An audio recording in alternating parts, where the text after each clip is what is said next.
Hi guys. So आजचा आपला topic काय आहे? नीट 2025 चा रिझल्ट हा लागलेला आहे 1 वाजता. तर आपण आजच्या व्हिडिओमध्ये काय डिस्कस करणार आहोत? आता महाराष्ट्रामध्ये गव्हर्नमेंट एमबीबीएस आणि प्रायव्हेट एमबीबीएस साठी एक्सपेक्टेड कट ऑफ काय राहील 2025 साठी आपण ते पाहणार आहोत. यानंतर मी तुम्हाला काय सांगणार आहे, 15% ऑल इंडिया गव्हर्नमेंट एमबीबीएस साठी सेफ स्कोर काय राहील आपण ते देखील पाहू. यानंतर नीटच्या रिझल्ट नंतर क्वालिफाईंग क्रायटेरिया काय राहील जेणेकरून तुम्ही काउन्सिलिंग करू शकतात एमबीबीएस बीएमएस मी तुम्हाला सांगेल. यानंतर बीएमएस चा एक्सपेक्टेड कट ऑफ काय येऊ शकतो, बीएचएमएस चा काय येऊ शकतो आपण ते देखील थोडक्यात पाहू. यानंतर आपण काय पाहणार आहोत, महाराष्ट्रामध्ये किती विद्यार्थ्यांनी एक्झाम दिलेली आहे नीटची, यापैकी किती विद्यार्थी क्वालिफाय झालेले आहेत, किती विद्यार्थी नॉट क्वालिफाय झालेले आहेत आपण ते देखील पाहणार आहोत. आणि काही नोट्स आहेत मी तुम्हाला ते शेवटी क्लिअर करेल. आलं लक्षात? आता आपण स्टेप बाय स्टेप पाहू. ओके. सो गाइस, आजचा आपला टॉपिक काय आहे? नीट 2025 चा रिझल्ट हा लागलेला आहे. आता रिझल्ट नंतर एमबीबीएस गव्हर्नमेंट आणि प्रायव्हेटचा एक्सपेक्टेड कट ऑफ पाहणार आहोत. तो कुठला आहे? ओनली महाराष्ट्र, आपल्या महाराष्ट्रामधला आपण कट ऑफ पाहणार आहोत कॅटेगरी वाईज. यानंतर ऑल इंडिया कोटा एमबीबीएस साठी सेफ स्कोर काय राहील 2025 साठी ऑल इंडिया एमबीबीएस कोटा, जो की कट ऑफ जास्त असतो महाराष्ट्राच्या तुलनेत, आता सांगतो. ठीक आहे. यानंतर क्वालिफाईंग मार्क्स काय आहेत, आता सध्या क्वालिफाईंग मार्क्स काय आहेत नीट 2025 साठी. यानंतर नीट 2025 ची एक्झाम महाराष्ट्रामधील काढलंय मी. महाराष्ट्रामधील किती विद्यार्थ्यांनी नीटची एक्झाम दिली, नंतर किती विद्यार्थ्यांनी रजिस्ट्रेशन केले, क्वालिफाय किती विद्यार्थी झाले, नॉन क्वालिफाय किती विद्यार्थी झाले, आणि शेवटचं काय आहे, ऑल इंडिया रँक कशासाठी महत्वाची आहे आणि एसएमएल कशासाठी महत्वाची आहे हे तुम्हाला मी शेवटी क्लिअर करेल. आलं लक्षात? आजचे टॉपिक तुम्हाला आता 1 बाय 1 पाहू आपण. ओके. सो गाइस, पहिल्यांदा पहा, 15% all India quota MBBS safe score 2025 साठी सेंट्रल गव्हर्नमेंट ऑल इंडियाचा हा कट ऑफ आहे. यामध्ये एमबीबीएस चा सेफ स्कोर काय राहील आपण ते पाहू. एमबीबीएस चा 15% ज्याची काउन्सिलिंग लवकरच सुरू होईल. ओके गाइस, कट ऑफ पहा. जनरल साठी 530 हा सेफ स्कोर आहे, 530. यानंतर एससी 449 एससी कॅटेगरी. यानंतर एसटी 415. यानंतर ओबीसी ऑब्लिक सेंट्रल लिस्ट आपली ND1 ND2 ND3 वगैरे यांना 530 हा सेफ स्कोर राहील. यानंतर ईडब्ल्यूएस 525. एवढा या वर्षी ऑल इंडियाचा कट ऑफ राहू शकतो, सेफ स्कोर राहू शकतो रिझल्ट नंतर. हा कट ऑफ रिझल्ट नंतरच आहे, आता सांगतो. कमेंट करण्याच्या अगोदर मी भरपूर वेळेस कट ऑफ सांगितलेला आहे, यामध्ये 5-6 मार्काचा फरक पडलेला आहे, आन्सर की नुसार वेगळा आला. आता आपला रिझल्ट नंतर हा कट ऑफ आहे आणि साधारणतः, आणि आता हा 90% कट ऑफ हा राईट राहील. लक्षात? ठीक आहे. यानंतर नोट आहे पहा, 15% ऑल इंडिया काउन्सिलिंग मध्ये इम्पॉर्टंट काय आहे या ठिकाणी, ऑल इंडिया रँक जी की तुमची आलेली आहे. काउन्सिलिंग प्रोसेस तुमची ऑल इंडिया रँक थ्रू होणार 15% ऑल इंडियाची. लक्षात? दुसरी नोट पहा, यामध्ये काय आहे दुसरी नोट, ऑल इंडियाची काउन्सिलिंग साधारणतः महिन्याच्या एंडिंगला सुरू होऊ शकते आपले, नाहीतर पुढच्या महिन्याच्या पहिल्या आठवड्यात. ऑल इंडियाची 15%ची पहिल्यांदा तुम्हाला एमबीबीएस आणि बीडीएस ची काउन्सिलिंग राहील 15% ऑल इंडिया कोट्याची. लक्षात? त्याचे अपडेट तुम्हाला आल्यानंतर भेटतीलच. ठीक आहे. यानंतर दुसरा टॉपिक काय आहे आपला, महाराष्ट्रामध्ये एमबीबीएस गव्हर्नमेंट आणि प्रायव्हेट 2025 चा कट ऑफ काय येईल रिझल्ट नंतर आपण ते पाहणार आहोत, तो देखील कॅटेगरी वाईज. लक्षात? ओके. सो गाइस, पहिल्यांदा पहा, महाराष्ट्राचा गव्हर्नमेंटचा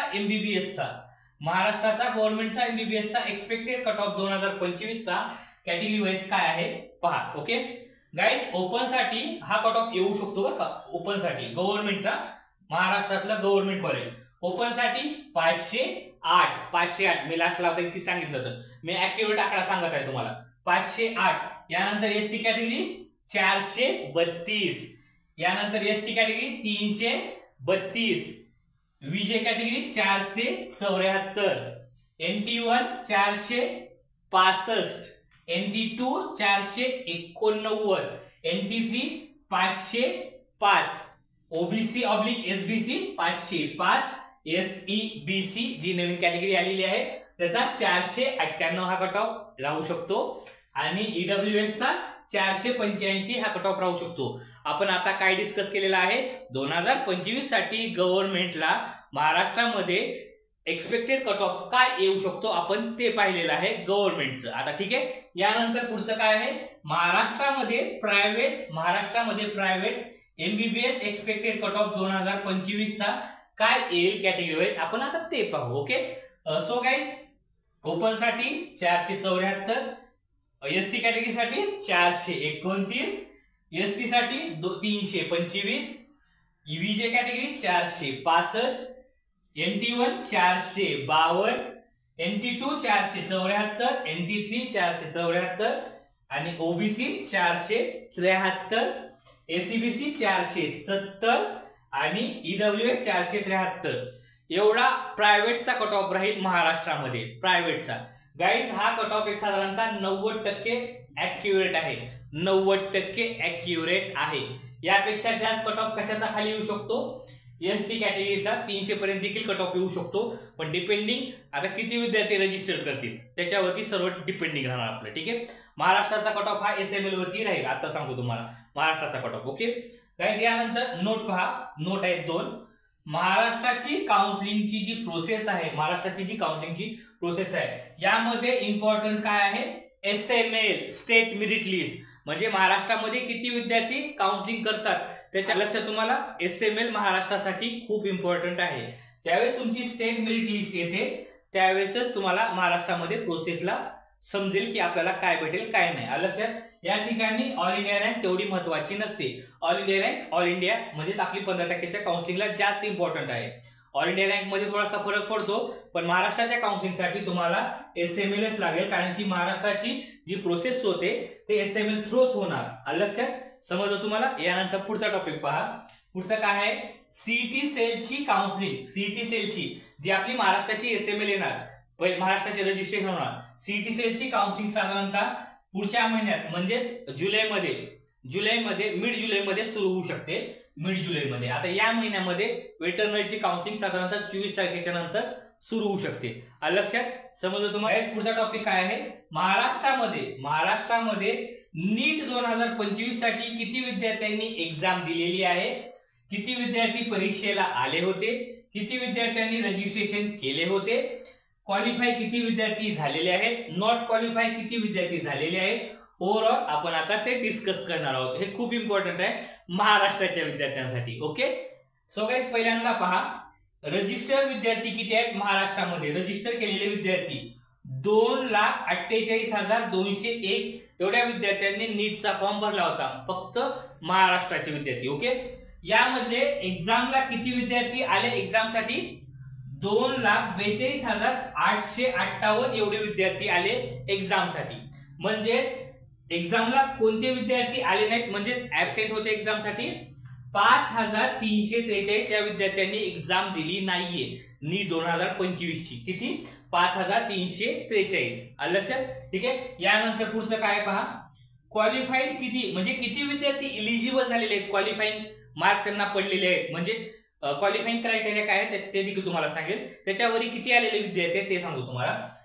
1,25,727 एवढे विद्यार्थी काउन्सिलिंग साठी क्वालिफाय झालेले आहेत. ओके, आणि कोणते विद्यार्थी नॉट क्वालिफाय किती विद्यार्थी आहेत, 1,17,131.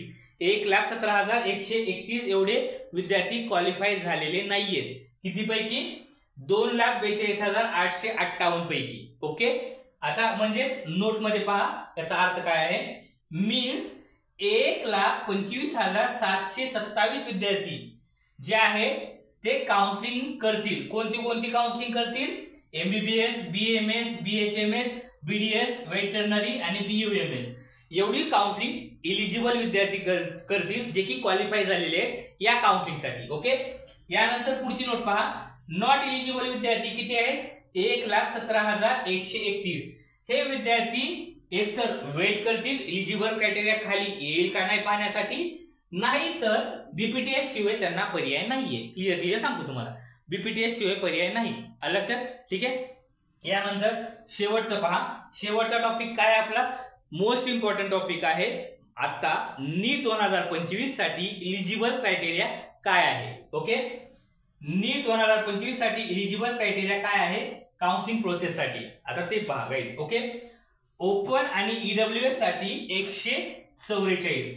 ओपन आणि ईडब्ल्यूएस जे विद्यार्थी ओपन किंवा ईडब्ल्यूएस मध्ये आहेत, ज्या विद्यार्थ्यांना 144 किंवा त्यापेक्षा जास्त मार्क आहेत, असे विद्यार्थी MBBS, BMS, BHMS, BDS, veterinary, BUMS ची काउन्सिलिंग ते 100% करतील. लक्षात, आणि ते काउन्सिलिंगला पात्र आहेत. ओके, यानंतर एससी, एसटी, ओबीसी आणि पीडब्ल्यूडी या विद्यार्थ्यांना 113 एवढा क्रायटेरिया आलेला आहे. 113 किंवा त्यापेक्षा जास्त असतील तर MBBS, BMS, BHMS, BDS, veterinary, BUMS ही काउन्सिलिंग तुम्ही करू शकतात, काही प्रॉब्लेम नाहीये तुम्हाला.